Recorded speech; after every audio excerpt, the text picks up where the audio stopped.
त्रिपुरा में इमरजेंसी की घोषणा, देश छोड़कर भागे गोटाबाया राजपक्षे, जनता का विरोध प्रदर्शन एक बार फिर तेज।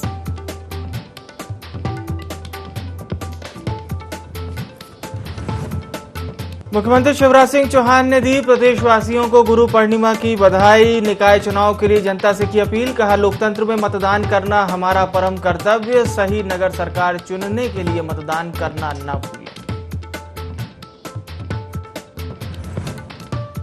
मध्य प्रदेश में अंतिम चरण के निकाय के लिए जारी है मतदान। नगर निगम कटनी, रतलाम, देवास, रीवा, मुरैना में हो रहा मतदान। 38 जिलों में 40 नगर पालिका, 169 नगर परिषद में हो रही वोटिंग, सुरक्षा के पुख्ता इंतजाम।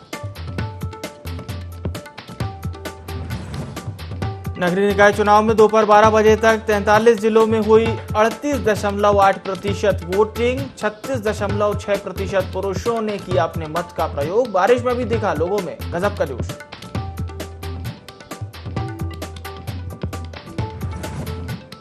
गृह एवं जेल मंत्री डॉक्टर नरोत्तम मिश्रा का दिल्ली दौरा। 18 जुलाई को होने वाले राष्ट्रपति चुनाव को लेकर दी जाएगी ट्रेनिंग। मंत्री विश्वास सारंग भी लेंगे दिल्ली में ट्रेनिंग। राष्ट्रपति चुनाव के लिए दोनों मंत्री बनाए गए प्रदेश प्रभारी। और मध्य प्रदेश में आफत बनी बारिश। प्रदेश में मूसलाधार बारिश की चेतावनी। मौसम विभाग ने कई जिलों में किया ऑरेंज अलर्ट जारी। तेज बारिश के साथ बिजली गिरने का भी अलर्ट।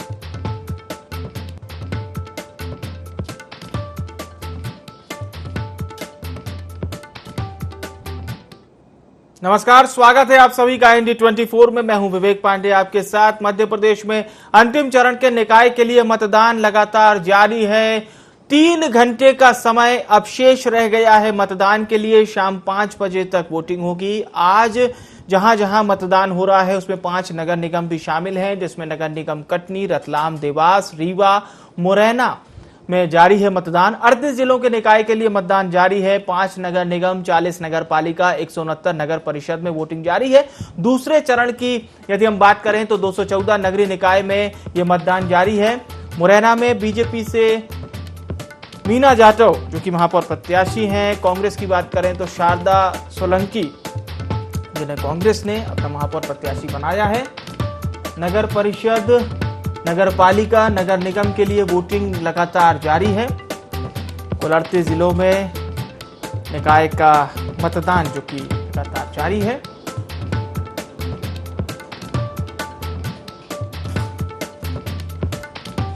और 214 नगरीय निकायों के लिए ये मतदान हो रहा है। तमाम दिग्गजों की भी प्रतिष्ठा दांव पर लगी हुई है। और भारतीय जनता पार्टी और कांग्रेस दोनों पार्टियों की ओर से कोशिश यही की गई। बीते दिनों चुनाव प्रचार में भी हमने देखा था, बयानबाजियों का भी दौर जारी था और किस तरह से नेता एक दूसरे के ऊपर ताबड़तोड़ बयानबाजियां कर रहे थे। चाहे मुख्यमंत्री शिवराज सिंह चौहान का पूर्व मुख्यमंत्री कमलनाथ पर किया वार, उसके बाद पूर्व मुख्यमंत्री कमलनाथ ने पलटवार भी किया था। खासतौर से मतदान वाले बयान पर मध्य प्रदेश में खासी राजनीति देखने को मिली थी। इसके बाद एक अलग तरह की सियासत प्रदेश में देखने को मिली थी। बहरहाल मतदान जारी है और शाम 5 बजे तक मतदान होगा। सुबह 7 बजे से ये वोटिंग शुरू हुई थी। शाम 5 बजे तक वोटिंग जारी रहेगी। और आज निकाय का अंतिम चरण है। इसके चुनावी परिणाम 20 जुलाई को आएंगे। दूसरे चरण का मतदान लगातार जारी है। तो तमाम जिले ऐसे हैं जहां पर कोई पार्टी मजबूत है, कोई उतनी फॉर्म में नहीं दिखाई दे रही, लेकिन 20 तारीख को आने वाले नतीजे हर चीज को क्लियर कर देंगे। बहरहाल मतदान जारी है तमाम सुरक्षा व्यवस्थाओं के बीच। फिलहाल वोटिंग लगातार जारी है।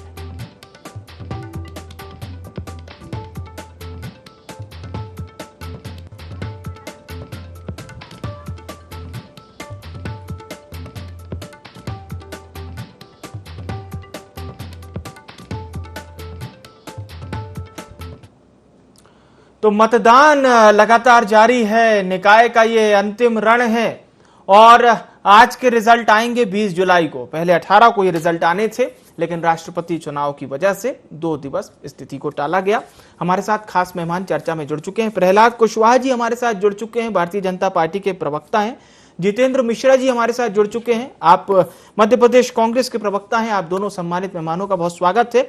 जितेंद्र मिश्रा साहब, पहला चरण जिस तरह से बीता, कांग्रेस को यह जरूर लग रहा है कि जनता ने उनके पक्ष में मतदान किया, लेकिन भारतीय जनता पार्टी कह रही है कि आपके मुखिया मतदान नहीं करते हैं। खासतौर से मुख्यमंत्री शिवराज सिंह चौहान का तो यही बयान देखने को मिला था। जितेंद्र जी, देखिए विवेक जी, सबसे पहली चीज तो ये है कि निश्चित तौर पर मतदान का प्रतिशत कम रहा है। जहां तक हम सोच पाते हैं कि सरकार के किए गए कार्यों के प्रति मतदाता उदासीन हो गया, क्योंकि रोजाना बढ़ती महंगाई और बेरोजगारी इसका सबसे बड़ा कारण है। आज गृहिणी किस उत्साह से मतदान करने जाए, जिस दिन मतदान था उस दिन 50 रुपए रसोई गैस के सिलेंडर की कीमत बढ़ा दी। रोजाना गैस की बात करें या रसोई घर के सामान की बात करें, रोजाना महंगा होता जा रहा था। मतदाताओं ने घर से निकलना जरूरी नहीं समझा। जो जागरूक मतदाता थे, जो सरकार को सबक सिखाना चाहते थे, वो लाइन में लग करके सरकार के विरोध में मतदान करने निकले थे।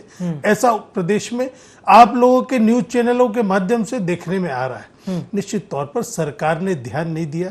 नगर सरकार की बात करते थे, डबल इंजन की बात करते थे। ये जो डबल इंजन की सरकार थी, इसी ने जानबूझकर कभी आरक्षण के नाम पे, कभी परिसीमन के नाम पे इन स्थानीय निकाय के चुनावों को रोकने का प्रयास किया। ये हमने आपने सबने देखा। जब हाईकोर्ट ने, सुप्रीम कोर्ट ने फटकार लगाई, जब जाकर के आनन फानन में जानकारी प्रस्तुत की, जो भी गलत जानकारी थी, जिसको लेकर के बाद में बहुत सारी उलझनों का सामना करना पड़ा।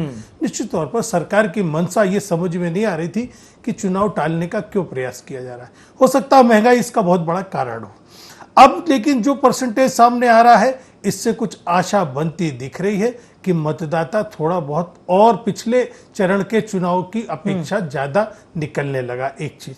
दूसरी चीज, आप ये देखिए कि जिस शहर सरकार और नगर सरकार की बात सरकार करती है, ये पहली शुरुआती बारिश में उस सबके दावों की पोल खुल गई। आपने देखा किस तरीके से ना नालियों की मरम्मत है, ना सड़कों का जो बारिश के पहले मरम्मत हो जाती है वो नहीं दिखा। इसका परिणाम यह हुआ कि चाहे छोटी सी भी बारिश हुई, जरा सी भी बारिश हुई, सारे सड़कें तालाब बन गई हैं। ये सारी चीज जनता को दिख रही।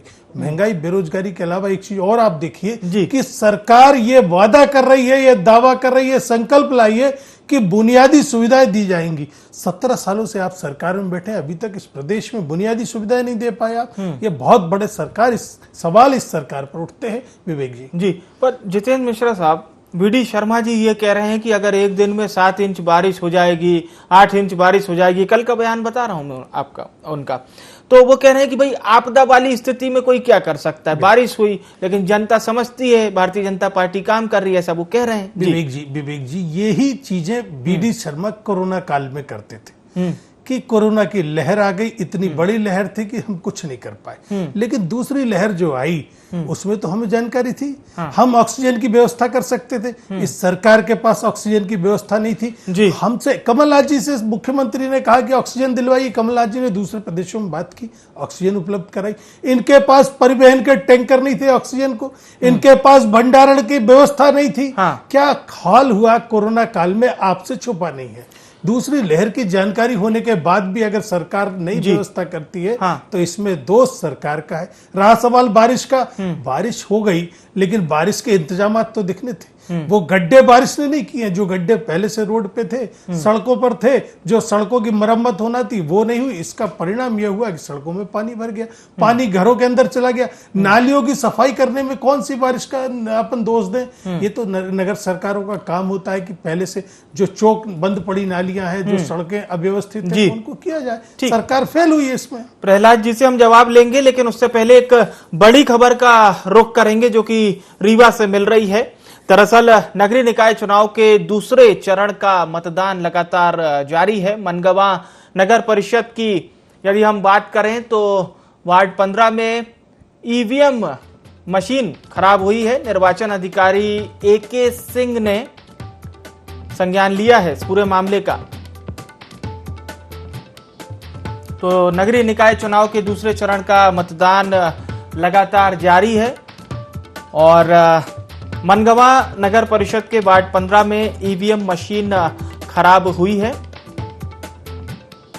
निर्वाचन अधिकारी AK सिंह ने मामले में संज्ञान लिया है।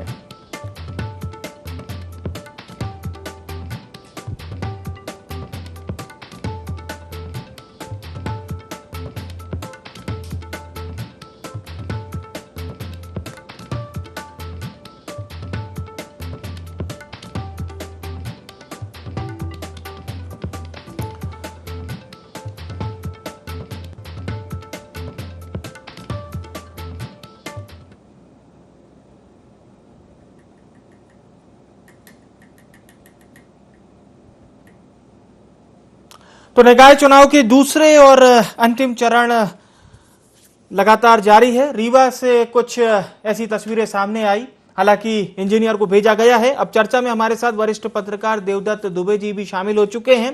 देवदत्त साहब, आपका बहुत स्वागत है इस खास चर्चा में। प्रहलाद कुशवाहा जी, आप लोग ये जरूर कह रहे हैं कि मौसम की मार आ गई, इसीलिए पहले चरण में वोटिंग भी कम हुई।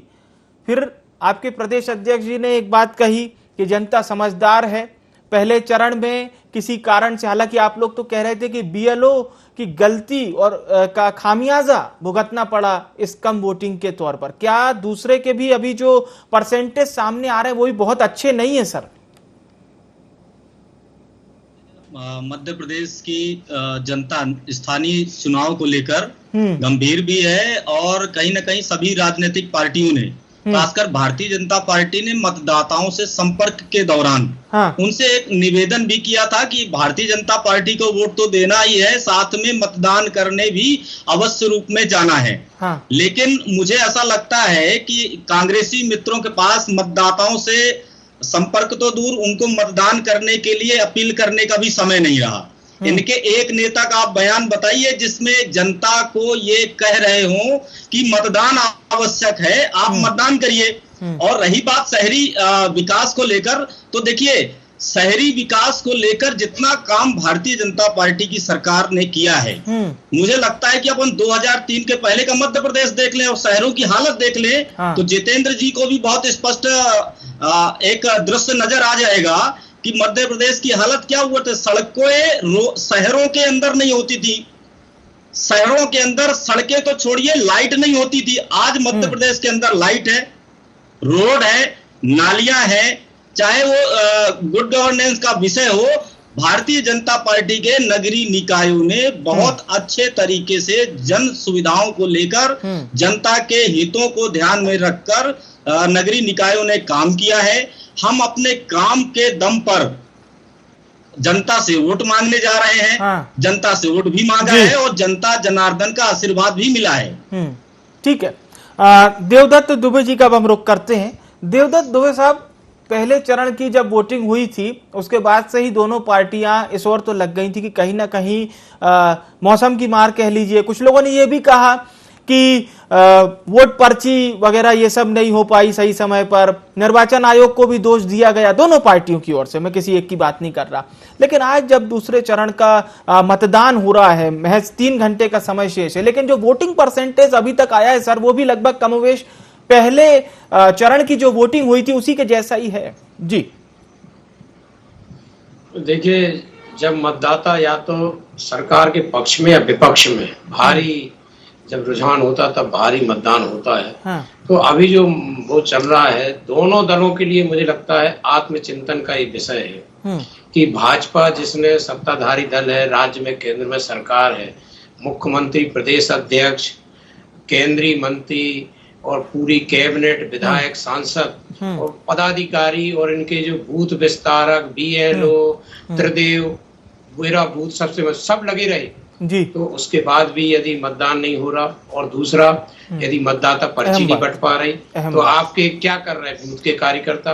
और दूसरी ओर कांग्रेस, क्या अकेले कमलनाथ के अलावा कोई दूसरा कांग्रेसी वैसा सक्रिय दिखा नहीं, कांग्रेस ने कोई आक्रामक प्रचार नहीं किया, उसके बावजूद उसको इतना यदि मुकाबले में जनता ला रही है तो ये दोनों दलों के लिए सोचने का विषय है। सत्ताधारी दल के लिए कि पूरी ताकत लगाने के बाद विपक्ष जब कुछ ज्यादा मेहनत नहीं कर रहा, उसके बावजूद यदि ये स्थिति है और कांग्रेस यदि और ज्यादा मेहनत करती तो क्या स्थिति होती। दोनों दलों के लिए चिंतन का विषय है कि जनता की भावनाओं को समझें और उसके अनुसार काम करें।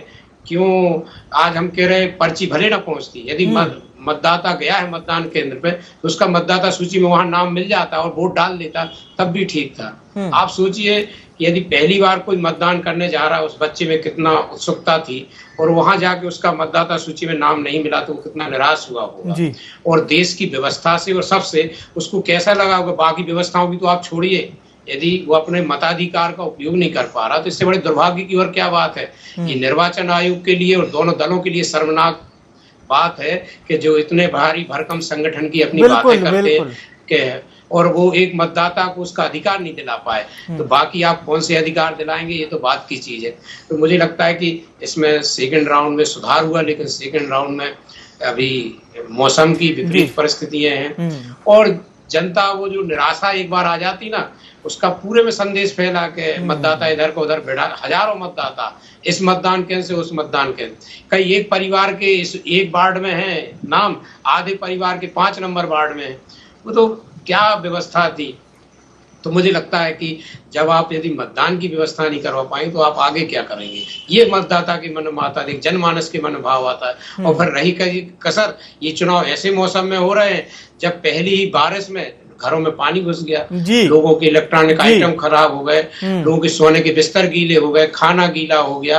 तो अब आप क्या अपेक्षा करोगे। वो तो इसके बावजूद भी मैंने देखा सुबह के कुछ लोग, बुजुर्ग लोग छाता लेकर और कोई कैसे ही मतदान केंद्र जा रहा है। आप देखिए ये लोकतंत्र बहुत मजबूत है और जनता बहुत जागरूक है।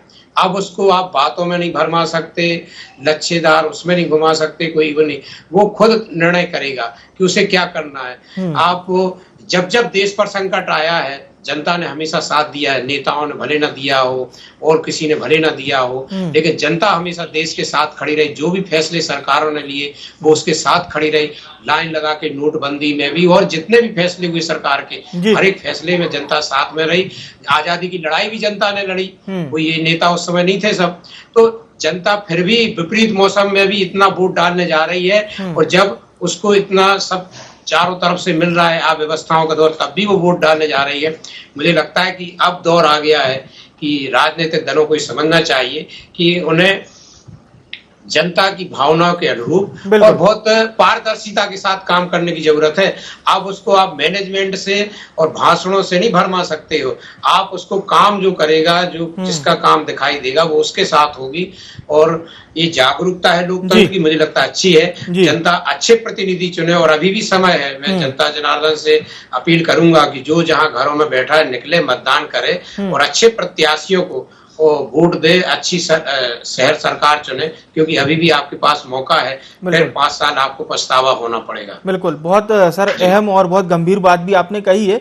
जितेंद्र मिश्रा जी, भारतीय जनता पार्टी जब भी दिग्विजय सिंह सरकार के समय का वो जो काल हो याद दिलाती है, क्या वो एक बूस्टअप पॉइंट है भारतीय जनता पार्टी का? क्योंकि मैंने रीवा में, शहडोल में मुख्यमंत्री शिवराज सिंह चौहान को सुना था, बीडी शर्मा जो कि बीजेपी प्रदेश अध्यक्ष हैं, क्या वाकई में इतना दुर्गति प्रदेश की उस काल में हो गई थी? क्योंकि इस बात को हम केवल इस तौर पे नहीं ले सकते कि किसी नेता ने कहा और जनता ने सुन लिया और छोड़ दिया, क्योंकि हर बार उस चीज को पुख्ता करना। और बीजेपी प्रदेश अध्यक्ष ने एक महत्वपूर्ण बात यह भी कही थी कि ये हमारी सरकार है, रोड व्यवस्था ठीक है, पुल बने हैं, पुलिया बनी है, तो लोग वोट डालने जा रहे हैं। कांग्रेस के समय में इतनी बारिश आई होती तो कोई वोट डालने नहीं जा पाता। देखिए विवेक जी, अभी दुबे जी ने बहुत सारी चीजों को स्पष्ट कर दिया। वो किसी राजनीतिक दल के व्यक्ति नहीं है, वो आपकी जमात के हैं और उनके पास अनुभव है जिसकी उन्होंने व्याख्या की, आपने देखा। आज भारतीय जनता पार्टी के मुख्यमंत्री मतदान की अपील करते हैं और मतदाताओं पर कोई प्रभाव नहीं पड़ता। अंदाजा लगा लीजिए कि मुख्यमंत्री जैसे पद पर बैठा हुआ व्यक्ति कितना स्वीकार्य बचा है आज के परिप्रेक्ष्य में। बीएलओ सरकार के कर्मचारी काम करते हैं। अगर सरकार की नियत स्पष्ट रूप से ये होती कि मतदान का प्रतिशत बढ़ाया जाए, मतदाताओं को जागरूक किया जाए, तो आज बीएलओ बराबर से पर्ची बांटते। लेकिन जब सरकार ढीली तो कर्मचारी ढीले, सारी की सारी अव्यवस्था आपके सामने आ गई। अभी मैं कुशवाहा जी को सुन रहा था, वो कह रहे थे कि हमारी व्यवस्था अच्छी थी, हमने निर्माण किया। मैं उसी को देख रहा था कि आज आप ये देखिए कि उनके विधायक हैं, वो रामेश्वर शर्मा कह रहे हैं भोपाल में कोई प्लानिंग नहीं होती मौसम के अनुसार। ये हम नहीं कह रहे, ये आपका विधायक कह रहा है जो सरकार में बैठा है। आप ये देखिए, आपके जो पूर्व महापौर है जो आज विधायक है, वो कह रहे हैं जब मैं महापौर थी तो सब व्यवस्थाएं सही हो जाती थी। ये किस पे आरोप लगा रहे हो? ये 17 सालों से आप नगर सरकार में बैठे हो, 17 सालों से प्रदेश सरकार में बैठे हो, आप लंबे समय से केंद्र की सरकार में बैठे हो, आपके विधायक आपकी पोल खोल रहे हैं। खाली इसकी बात नहीं हो रही है, और लगातार ये विश्वास सारंग जो आपके मंत्री हैं कह रहे मेरी विधानसभा में तो नाव चलती थी। ये स्थिति है, आपके विधायक कह रहे हैं। कितनी भी लिपापोती करो, हकीकत आपके सामने है। आपने कहा कांग्रेस, अभी आप दुबे जी को सुन रहे थे कि कांग्रेस को समर्थन मिल रहा है। कांग्रेस को अगर दिग्विजय सिंह जी की बात ये करते हैं, वो बात में दम होता तो समर्थन क्यों मिलता? समर्थन आपकी भी 17 सालों की सरकार की विफलता के कारण मिल रहा है। आज जो हमने लगातार जन जागरण किया, आपकी कमियों को उजागर किया, हमने घर घर चलो जाकर के एक एक घर में दस्तक दी, विवेक जी वो परिणाम आज सामने आ रहे हैं। बैठा नहीं कांग्रेस का कार्यकर्ता, कांग्रेस का कार्यकर्ता जहां जैसी स्थिति बन रही है विरोध का प्रदर्शन कर रहा है। कोरोना काल में आपने देखा हम सड़क पर निकल के जो भी मदद हो सकती थी की, चाहे वो ऑक्सीजन की बात मैंने की, रेमडेसिविर की। लेकिन मेरा ये कहना है कि त्रिदेव लाएंगे, पंचदेव लाएंगे, सात देव लाएंगे, कहां गए? आज मुख्यमंत्री और बीडी शर्मा के अलावा कोई दिखाई नहीं दे रहा है। कारण क्या है? कारण यह है कि कहीं ना कहीं गुटबाजी। आज मंत्री का पुत्र जिला पंचायत हार जाता है, उसको हराने वाले के घर प्रहलाद पटेल जाके मिठाई बांट देते। आपकी गुटबाजी भी जनता की समझ में आ रही है, आपका विकास न कर पाना भी जनता की समझ में आ रहा है। कहीं ना कहीं आपकी अव्यवस्थाएं, आपकी कुव्यवस्था का शिकार है, जिससे मतदाता उदासीन हुआ है, जिससे मतदाता आपका विरोध में वोट करने को जो भी पहुंच रहा है वो सरकार की नाकामियों को उजागर करने के कारण पहुंच रहा है। विवेक जी, प्रहलाद जी, आप लोग कह रहे हैं कि कमलनाथ जी ने मतदान के प्रति उत्साह नहीं दिखाया, और जितेंद्र मिश्रा जी और कांग्रेस पार्टी ये कह रही है कि वीडी शर्मा जी और शिवराज जी के अलावा कोई नहीं दिखा। तीसरा देव बताइए आप। हाँ प्रहलाद जी, जाइए जितेंद्र जी, संपर्क करेंगे आपको बूथ स्तर पे तो आपको जरूर मिलेंगे, है ना। और आपकी पार्टी के ये हाल है कि देखिए, जो कमलनाथ जी के साथ नहीं वो कांग्रेस के साथ नहीं। यहाँ को कांग्रेस के एक नेता का मैं तो कह रहा हूं ना, एक आह्वान बता दीजिए जिन्होंने ये कहा हो कि जनता को बढ़ चढ़ कर मतदान करना चाहिए। नहीं कहा, क्योंकि आपको इंटरेस्ट नहीं है। आप सदन की कार्रवाई को आपके नेता कहते हैं बकवास है, सदन में बकवास होती है, इसलिए हमको इन सब चीजों में नहीं। फिर इसके बाद उन्होंने कहा कि मैं तो नगरीय निकाय चुनाव में इंटरेस्ट नहीं लेता। फिर है ना जितेंद्र जी, ऐसा ही है ना, मुझे तो लगता है कि आपको भली भांति परिचित होंगे। और इसके बाद कि इससे बड़ा हास्यास्पद क्या हो सकता है कि मध्य प्रदेश में नगरीय निकाय चुनाव चल रहे हैं, आप सभाएं कर रहे हो, कांग्रेस पार्टी को वोट मांग रहे हो, लेकिन आप स्वयं वोट नहीं मांग रहे आपके नेता कमलनाथ जी।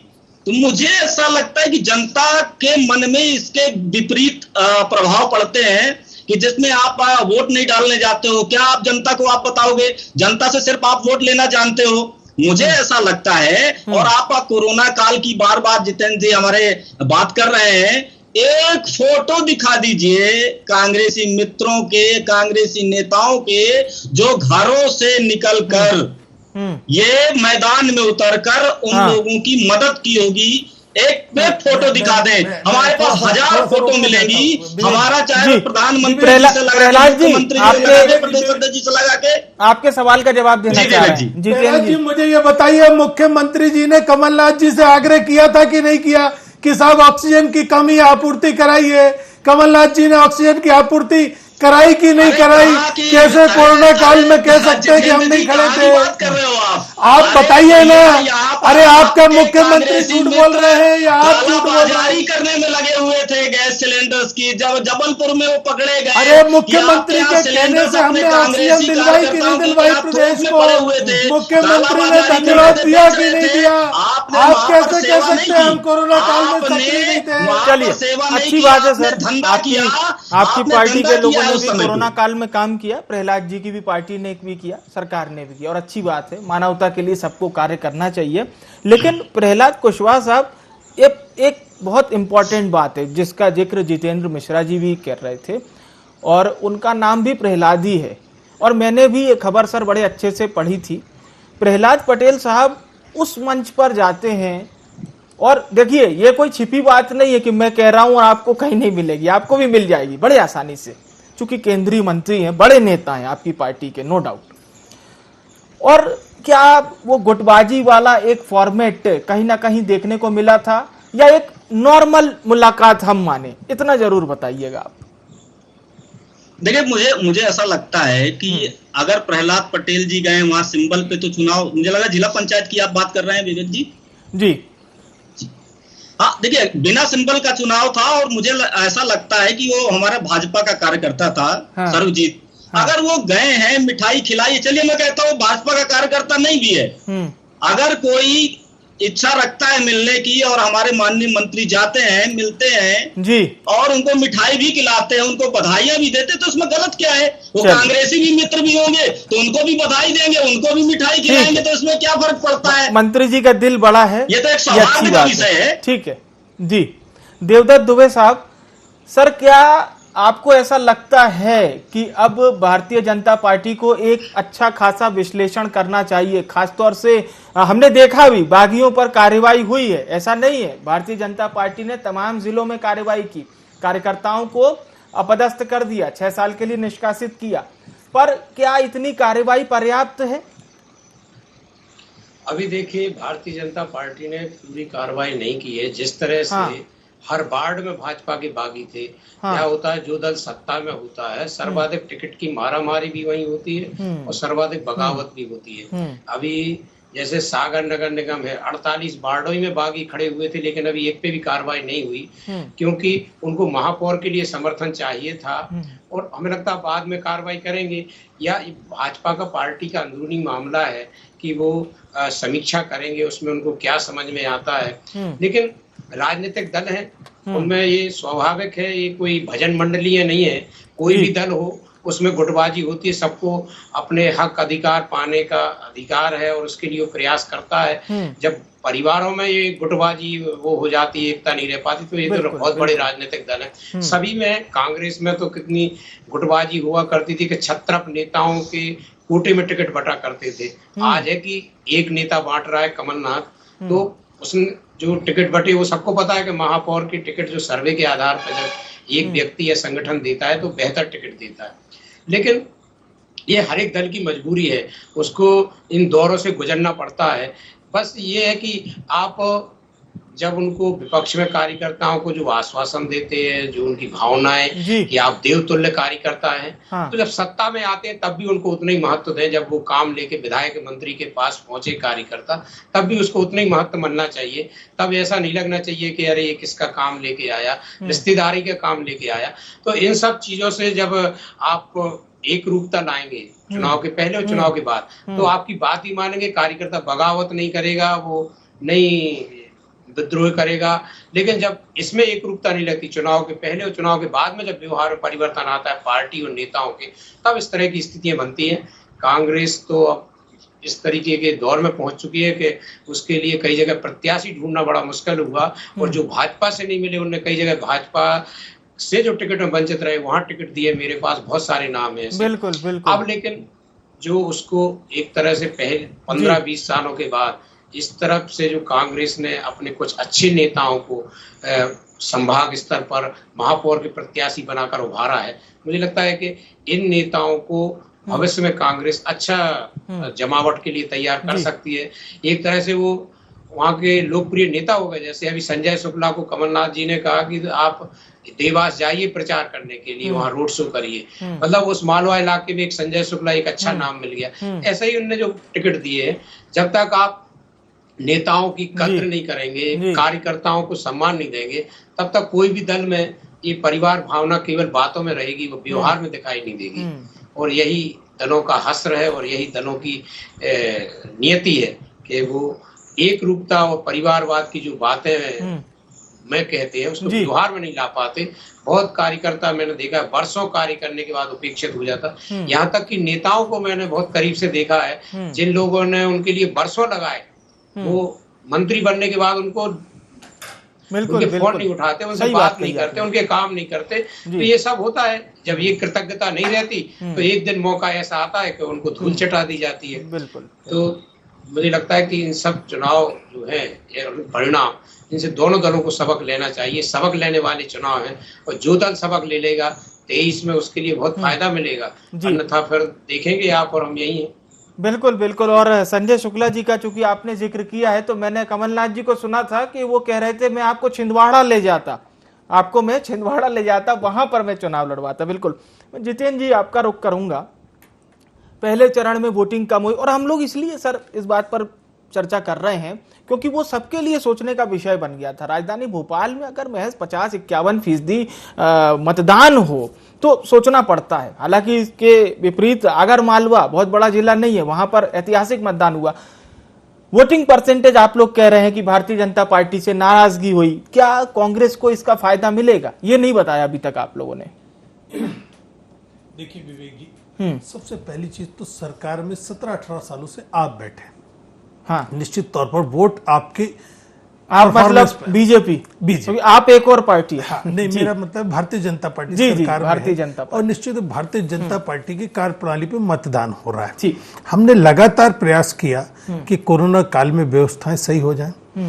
हमने लगातार सरकार को चेताया कि दूसरी लहर आ रही है, आपके पास तैयारी नहीं है, लेकिन सरकार ने ध्यान नहीं दिया।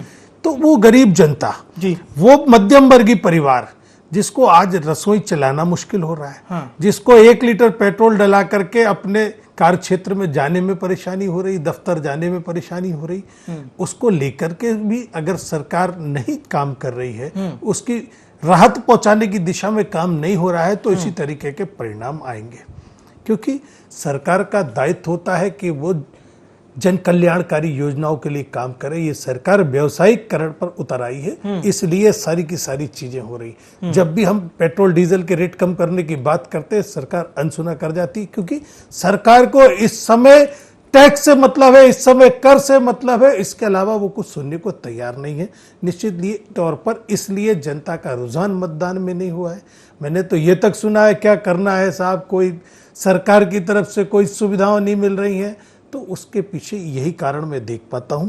रहा सवाल, अभी दुबे जी ने बहुत सारे चीजों को बताया। जी। कांग्रेस ने नए नेताओं को लाके आगे ला करके अपनी द्वितीय पीढ़ी को, अपनी सेकंड लाइन को आगे लाने का प्रयास किया है। जब से कमलनाथ जी अध्यक्ष बने, जब से आप ये देखिए, कैबिनेट में 28 के 28 चेहरे युवा दे दिए उन्होंने। ये बहुत बड़ा एक चुनौती थी सरकार के सामने, लेकिन कमलनाथ जी जैसा नेतृत्व था जिसने स्वीकार किया कि नई लीडरशिप आगे आएगी। और हमने, और इसके साथ आप देखेंगे कि हमारे जो अनुभव वाले नेता है वो लगातार उनका मार्गदर्शन, हमारे पास कहीं कोई मार्गदर्शक मंडल नहीं बना कि इनको खिसकाओ, इन्हें लाओ। हम समय के साथ सेकंड लाइन को आगे लाते हैं, उन्हें परिपक्व करके, और जो अभी दुबे जी ने कहा कि क्षेत्रीय नेता के रूप में स्थापित करते हैं, ताकि वो जनसंवाद कर सके और जनता से संपर्क कायम कर सके। ये अहम बात है। दुबे साहब, क्या आप भी इत्तेफाक रखते हैं, कांग्रेस क्या इतना ग्राउंड तक पहुंची थी? क्योंकि बीजेपी के बयानों को अगर हम छोड़ दें तो स्वयं कांग्रेस में भी कुछ असंतोष देखने को मिला था। हालांकि कमलनाथ जी हों, दिग्विजय सिंह जी हों, वो लोग कह रहे थे ऑल इज वेल है, हमारे यहां पर एक बार बोल दिया गया है, और चाहे पार्टी का कार्यकर्ता हो या नेता, वो मान के चल रहा है कि हाँ, हमें अपने प्रत्याशी को सपोर्ट करना है। जी दुबे साहब। लगातार ठोकरें खाने के बाद मुझे लगता है इस चुनाव में सुधरती नजर आई, और पूरी कांग्रेस एकजुट होकर लड़ी। केवल राजधानी भोपाल में कुछ पार्षदों के टिकट को लेकर विद्रोह देखने को मिला, लेकिन हम लोग बहुत सारे शहरों में घूमे हैं, तो वहाँ कांग्रेस एकजुटता से लड़ी, और इसके लिए कमलनाथ ने कोई मौका नहीं दिया। यदि आप उनके 16 प्रत्याशियों को देखेंगे तो ये भाजपा या कांग्रेस या किसी से भी पूछ लेंगे, आप पत्रकारों से भी पूछ लेंगे, तो कमलनाथ ने बेहतर प्रत्याशी दिए, चाहे उन्हें 3 बार के सर्वे के आधार पर दिए। ये भाजपा भी मानती, कांग्रेस भी मानती, और आम जनता ने भी माना कि कांग्रेस ने बेहतर प्रत्याशी दिए। नहीं तो आपने देखा होगा, इसके पहले जो कांग्रेस के प्रत्याशी आते थे, कार्यकर्ता तक नहीं पहचानते थे, और एक समय जब दौर था कि कांग्रेस का टिकट यानी जीत तब कहां से कैसे कैसे लोगों को टिकट दिया जाता था। असलम शेर खान को सागर लोकसभा से दे दिया गया। ऐसे बहुत सारे टिकट आपने देखे होंगे। लेकिन अब कांग्रेस मुझे लगता है ठोकर खा के सुधर गई है। और इस बार जो उसने महापौर के प्रत्याशी दिए, इसको आप किसी से ही पूछ लीजिए, चाहे भाजपा, कांग्रेस, चाहे पत्रकार, चाहे जनता, बेहतर प्रत्याशी दिए हैं। यही कारण था कि कहीं बगावत नहीं हुई। दुबे साहब, शिवराज जी ये कह रहे थे कि कांग्रेस को प्रत्याशी नहीं मिले। वो ये कह रहे थे कि कांग्रेस को विधायकों को टिकट देना पड़ा, उनकी पत्नियों को टिकट देना पड़ा। क्या कांग्रेस के पास कार्यकर्ता नहीं थे? ये उनके बयान थे मुख्यमंत्री। आप ये देखिए, यदि नड्डा जी गाइडलाइन नहीं दे गए होते तो कृष्णा गौर को भाजपा भोपाल से लड़ाती और मेहदुल्ला को इंदौर से लड़ाती। अब जब गाइडलाइन आ चुकी थी कि विधायकों को नहीं देना है, कितने बार आपने देखा विधायक को सांसद लड़ाया है या सांसदों को विधायक लड़ाया। आप मैं पूरी सूची आपके सामने पढ़ दूं। ये सब क्या है, बातें करना राजनीति में अलग, वो तो एक मुद्दा होता है कि हमें कैसे आरोप लगाना है। जैसे अभी कमलनाथ ने वोट नहीं दिया, उसका मुद्दा उन्होंने बनाया। ऐसे राजनीति में एक बहाना, एक हमारे बुंदेलखंड के ओढ़ो लग जाते कि काय से हमें वोट लेने हैं। ये सच एक तरह से राजनीति मुद्दे हैं जो लोग बनाते रहते हैं। बाकी परिस्थितियां जो रहती हैं, अब पार्टी की गाइडलाइन थी, आपने जैसे कम उम्र के जिला अध्यक्ष बनाए। आज आप देख लो कि बूथ पे क्या स्थिति रही। उनको पूरी भाजपा समर्थन नहीं मिला। जैसे बूथ पे भाजपा मजबूत रहती थी, वो कहीं मजबूती नहीं दिखाई दी। नहीं तो भाजपा कार्यकर्ता ही पर्ची बांट देता था, बीएलओ के भरोसे थोड़ी रहता था। बिल्कुल, भाजपा की पर्ची एक दिन पहले पहुंच जाती थी और मतदाता सूची का वो पुनरीक्षण करता था। तो आप प्रयोग भी कर रहे हैं और ऐसे समय कर रहे हैं जब कार्यकर्ता 15-16 सालों में अपने आप को उपेक्षित महसूस कर रहा है। तो मुझे लगता है बहुत सारी चीजें हैं। मैं फिर कह रहा हूँ, यदि कांग्रेस दम से लड़ी होती, कांग्रेस का बेहतर संगठन होता, उसके सब नेताओं ने बहुत मेहनत की होती, तो आज परिस्थिति और कुछ होती। ये भाजपा की जो नाराजगी का वोट कांग्रेस को बहुत सारा मिल रहा है और इसी का ये नतीजा है कि आज मुकाबले में है। और जिन 16 नगर निगम भाजपा सभी पे जीती थी पिछले चुनाव पे, आज कितने की दावा कर पा रहे हैं? आप भाजपा नेताओं से बात करिए, सब जगह उनको दुविधा नजर आ रही है। मुझे लगता है कि कम मतदान के बाद और भी विकट परिस्थितियां भाजपा के सामने बन गई हैं कि उन 16 नगर निगमों से कितनी बचा पाती है। सिंगरौली जैसी सीट पे आप पार्टी चुनौती दे रही है, कटनी में एक निर्दलीय प्रत्याशी चुनौती बना हुआ है। ऐसे और भी जगह कांग्रेस जिस तरीके से मुकाबले में खड़ी हो गई है, मुझे लगता है कि 2023 के लिए दोनों दलों के लिए आत्मचिंतन का इससे अच्छा अवसर और प्रकृति कभी दे नहीं सकती। जी बिल्कुल बिल्कुल सर, बहुत अच्छा आपने इसको प्रकृति से खास तौर से जोड़ा। प्रहलाद जी, आप लोग तो अभी भी 16 में 16 बोल रहे हैं, मतलब आपके नेता। हम 16 की 16 नगर निगम जीतेंगे। जैसे अभी चर्चा चल रही थी, जितेंद्र जी मुस्कुरा रहे हैं, मैं उन्हीं की बात मुस्कुराहट का जवाब देता हूँ जी। जैसे अभी वरिष्ठ पत्रकार हमारे साथ जुड़े हुए हैं, इन्होंने कहा कि संजय शुक्ला जी को कमलनाथ जी ने कहा कि मैं होता तो छिंदवाड़ा से लड़ा देता। भाई उनके पास लोग नहीं हैं। दिग्विजय सिंह जी अपनी कांग्रेस चला रहे हैं, कमलनाथ जी अपनी कांग्रेस चला रहे हैं। समस्या यह है कि नेता नहीं है तो इधर से दे दो, उधर से दे दो, विधायक को दे दो, सांसद को दे दो, लेकिन कोई तो लड़ने वाला चुनाव मिल जाए। जब टिकट बंटवारे हो रहे थे तो इनके कार्यकर्ता भोपाल कार्यालय हो या विभिन्न जिलों के कार्यालय हो, सर फोड़ रहे थे, कुर्सियां फेंक रहे थे। और ये जिस प्रकार से कांग्रेस का आपस का खींचतान है, तो कांग्रेस पार्टी तो इस स्थिति में है ही नहीं कि वो कहीं चुनाव जीत पाए 16 नगर निगम पे। कांग्रेस पार्टी अभी भी आप ये दावा कर रहे हैं प्रहलाद जी, 16 नगर निगम? जी हाँ विवेक जी, मैं 16 के 16 नगर निगम भारतीय जनता पार्टी के जीतने का दावा कर रहा हूँ। और दावा नहीं कर रहा हूँ, जीतेंगे। और हमारे 16 नगर निगम के मेयर शपथ भी लेंगे। जी बिल्कुल जितेंद्र जी, हालांकि मैं ये नहीं पूछूंगा, भारतीय जनता पार्टी का देखिए अपना दावा है, आप लोगों का अपना दावा है। प्रहलाद जी, आप कुछ और कहना चाह रहे थे क्या? चलिए मैं जितेंद्र जी से सवाल ले लेता हूं। जितेंद्र जी, जो बात देवदत्त जी कह रहे थे, देवदत्त जी ने बताया कि किस तरह से आपके प्रत्याशियों को लेकर चर्चा हुई, और ये बड़ी अच्छी बात देवदत्त साहब आपने कही है निश्चित तौर पर दोनों पार्टियों के लिए कि एक आत्ममंथन का बहुत अच्छा समय प्रकृति ने भी बना दिया और पूरा ये जो चुनावी प्रक्रिया है इसके दौरान तय हुआ। तो जितेंद्र साहब, क्या आपको भी ऐसा लगता है कि कांग्रेस पार्टी में जो थोड़ा बहुत, चाहे हम भोपाल की बात करें, इंदौर की बात करें, जिनको ऐसा लगा था कि हाँ हम प्रत्याशी घोषित हो गए, फिर एकदम से उनका नाम हटा दिया जाता है, नई लिस्ट जारी हो जाती है, तो क्या ऐसे कुछ जो भीतरघाती कह लीजिए, क्योंकि निर्दलीय चुनाव आपकी तरफ से भी लड़ा है, ऐसा नहीं है भोपाल में, इंदौर में चुनाव हमें देखने को नहीं मिला, तो क्या ऐसे लोगों के लिए भी कुछ है आप लोगों के पास, या आप भी भारतीय जनता पार्टी की तरह उनको निष्कासित करेंगे या कोई कार्रवाई करेंगे? विवेक जी, सबसे पहली चीज तो ये कि अभी प्रहलाद जी ने कहा कि हमारे कार्यालय पर तोड़फोड़ कर रहे थे, टिकट मांगने वालों की भीड़ थी। निश्चित तौर पर एक कांग्रेस को आशा भरी नजरों से कार्यकर्ता देख रहा था। जनता के बीच में जो कांग्रेस खड़ी, निश्चित तौर पर हम कमजोर थे और तभी तो हम सरकार में नहीं थे। लेकिन हमने ये विचार किया कि हमें दो चीजें करना है। एक तो हमें अपनी एकजुटता को बनाए रखना है, दूसरा भारतीय जनता पार्टी जिस तरीके से अभी दुबे जी ने इशारा किया कि मैनेजमेंट से चुनाव जीत रही थी, उस मैनेजमेंट पर नजर रखना है। उसका परिणाम यह हुआ कि आपने देखा दमोह में भारतीय जनता पार्टी की जीप नोटों से भरी खड़ी रही, आपके चैनल ने भी दिखाया। यह मैनेजमेंट भारतीय जनता पार्टी करती थी, जिसे हमने रोका है। इसका परिणाम यह हुआ कि रैगांव में भारतीय जनता पार्टी सरकार में रहते हुए चुनाव हार गई। इस तरीके के मैनेजमेंट को जहां जहां हमने रोका है, बात चित्रकूट, अटेर, कोलारस, मुंगावली कहीं की भी कर लीजिए, वो चुनाव हम जीत गए।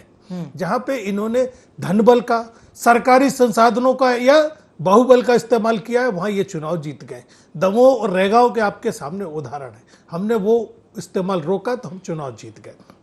अब आप ये देखिए, अभी एक चीज और आई कि विधायकों को नहीं लड़ाया साहब, इसलिए कि विधायक ये बात को समझ रहा था, जो अभी दुबे जी ने इशारा किया कि 16 के 16 नगर निगम और छोटे ग्रामीण इलाकों के परिणाम आपने देख लिए। जिला पंचायत भोपाल 10 में से 7 जीती, जिला पंचायत सीहोर 10 में से 6 जीती।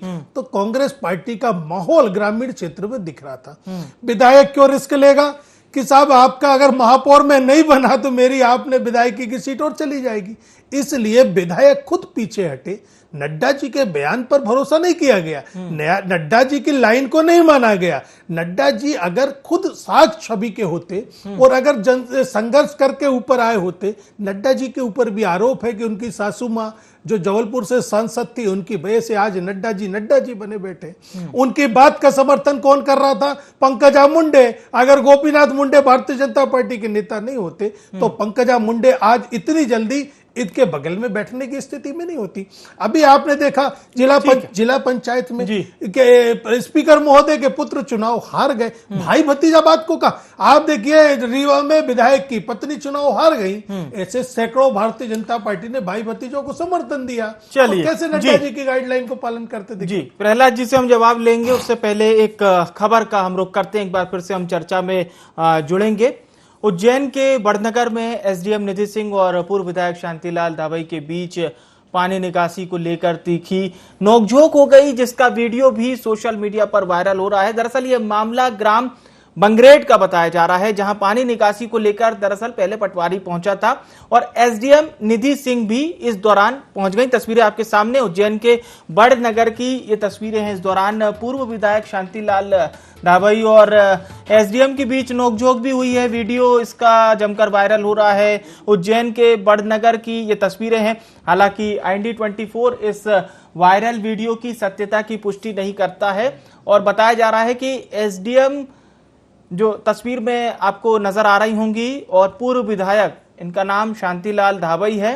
एक तीखी नोकझोंक देखने को मिली है। उज्जैन के बड़नगर की ये तस्वीरें हैं।